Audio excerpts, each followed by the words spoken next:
هونەرمەند دنیا محەممەد دانیشتووی وڵاتی بەریتانیایە و هەر لە مناڵیەوە خولای هونەر بووە و جگە لە کاری وێنە کێشان ئەزمونێکی نوێی لە بواری هونەردا تاقی کردوتەوە. دنیا یەکەم ڤیددیۆکلیپی خۆی بەناوی من کە تێکست و ئاوازی خۆیەتی بڵاو کردەوە.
بۆ قسەکردن لەسەر ئەم بەرهەمە نوێیە ڕاستەخۆ هونەرمەند دنیا محەممەد دەدوێنین.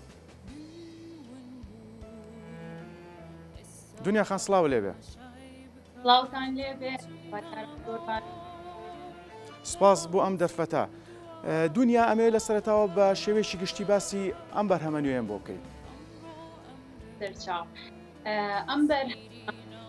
من ئەم گۆرانیە لە ساڵی 2019 نووسیم، هەروەها لە 2018 بە هەمان کۆنسێپتی مناڵی ناخ کە کۆنسێپتێکی دەرونیە پێشانگایەکی هونەریم پێشکەش کرد لە شاری سلێمانی و زیاتر لە 20 تابلۆم پێشکەش کرد و ئەم گۆرانیەش لەگەڵ مامۆستا شێرکۆ کە ئەم مۆسیقەکەی داناوە و میلۆدیەکەی ڕێکخستووە لەگەڵ مۆسیقاکەیە زۆر خۆشحاڵ بووم و لەگەڵ هونەرمەندی زۆر بەتوانە ئەم کارەمان کرد و لێرۆ حەزەکەم کە زۆر سپاسی هونەرەکان بکەم هەروەها هەموو کە لەم گۆرانیا بەشدار بوو. دنیا ئەمێ پرسم ئەمە یەکەم بەرهەمتە وەکو ڤیددیۆ کلیپ، ئەوەی ئێمە بزانین تۆ ئەزمونت لە بواری نیگارکێشانیشا هەیە و تەنانەت پێشانگای تایبەتی خۆشت کردوتەوە. ئەگەر بە کورتی پێم بڵێ جیاوازی نێوان ئەو دوو هونەرە، هەم وێنە کێشان هەم گۆرانی وتنیش. من لە مناڵیەوە دایمەن هونەر هەرکانمەوە و بە وێنە بووم بە گۆرانی هونەر بۆ من ئازادی، یعنی ئەم گۆرانی وتن بێت وێنە کێشان بێت هەمووی میدیەمێکە بۆ دەربڕینی هەستەکان، بۆ دەربڕینی بیرۆکە و هەموو هونەرەکان لە لای من جوانن و بە هەموو شێوەیەک دڵخۆشم کە بتوانم هەستەکانم دەرببڕم و ئەو شتێک کە ئەمەوێ باسی بکەم بیگەێنم بە کۆمەڵگە. دنیا خان ئەمێ پرسم ئەم بەرهەمە تازێت یاخود با بڵێن چه پەیامێک لە پشت ئەم کارە نوێیەتەوە هەیە؟ بەڵێ ئەم کارە لەم مناڵی ناخە ئەکات کە هەموو ئینسانێک کە تەمەنی هەرچەندێک گەورەش بێت مناڵی ناخی هەر هەیە ئەو هەستانەی کە لە مناڵیا بۆ دروستە بێتە لە ناخەیەتی بەم گۆرانیا ئەمەوەهانی کۆمەڵگا بم کە واز لە مناڵی ناخیان نەهێنن ئەو شتانەی کە دڵیان پێخۆشە ئیشی لەسەر بکەن، ئەو شتانەی کە بۆ نمونە خەفەتێک بۆ لە ژیانیان ئیش لەسەر ئەوانەش بکەن بوو بەڕووی کێشەکانیان ببنەوە.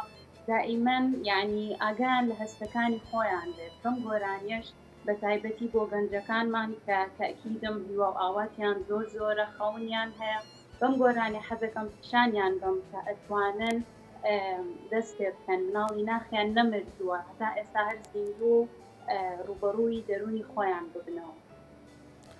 دنیا خان ئەوەی ئێمە بزانین جگە لە هونەر خوێندکاری ماستەری بەڵام لە بوارێکی جیا کە ئەویش بازارگەی دیجیتالە لە شاری مانچستەر، چۆن ئەم دوو پیشەیە جا ئەەکەیتەوە یاخود چۆن سەرقابوونی تۆ چۆنە لە نێوان هونەر و هەم وەک تۆ کە خوێندکارێکی ماستەری لە بوارێکی جیاوازە؟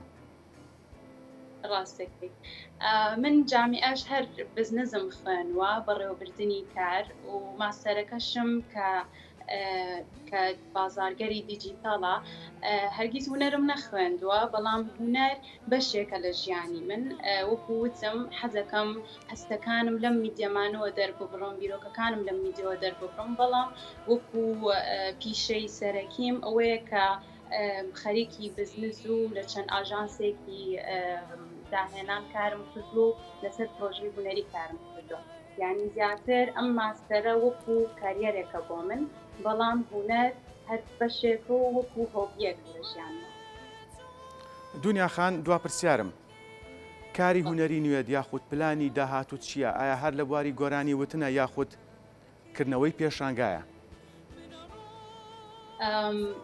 کاری داهاتووم ڕەنگە هەردووکی بێت لەبەرەوەی ئێستش هەر خەریکی وێنەکێشانم لەو کاتانی کە ینی تۆزێ فری تایمێکم هەبێت و گۆرانی وتنیش گۆران تێکستم زۆرە میلۆدیشم هەیە و لەگەڵ مامۆستا شێرخۆش ئەو گۆرانیانەش پێشتر باسمان کردو و دڵخۆشە بم کە ئەوانش بتوانین بیکەین ڕکۆردیان بکەین و بیانکەین بە ڤیدیۆ کلیپ هەروەها بۆ ئەم گۆرانیش حەزەکەم کە باسی چەند کەسێک بکەم و مامۆستا شێرخۆ ئامانج محەممەد کە ئەم کلیپەی کرد کە ئەمیش یەکەم ئەزمموی میوزیک ڤیدیۆ کلیپی بوو ئەم ئەزێی لەبەر مایە ئەویش هەر لە کوردستان دیزاین کراوە کتێکە بە ناوی ئاگا بڕاندێکی خۆی داناوە بۆ سووری لیس و هەروەها ڕۆی میکەپیش کە کەسێکی زۆر مهرەبان بوو لە هەولێرەوە تا سلێمانی هات بۆی کە میکەپەکە بۆ من بکات و خونچەگیانیش کە هەر کچی مامۆستا شێرخۆیە ئەویش ئەکتێکی زۆر جوانی بۆ کردین لەم کلیپە و زۆر سوپاس. هونەرمەند دنیا محەممەد سوپاس کە ڕاستەوخۆ لە وڵاتی بەریتانیەوە لەگەڵمان بووی سەرکەوتوو بیت.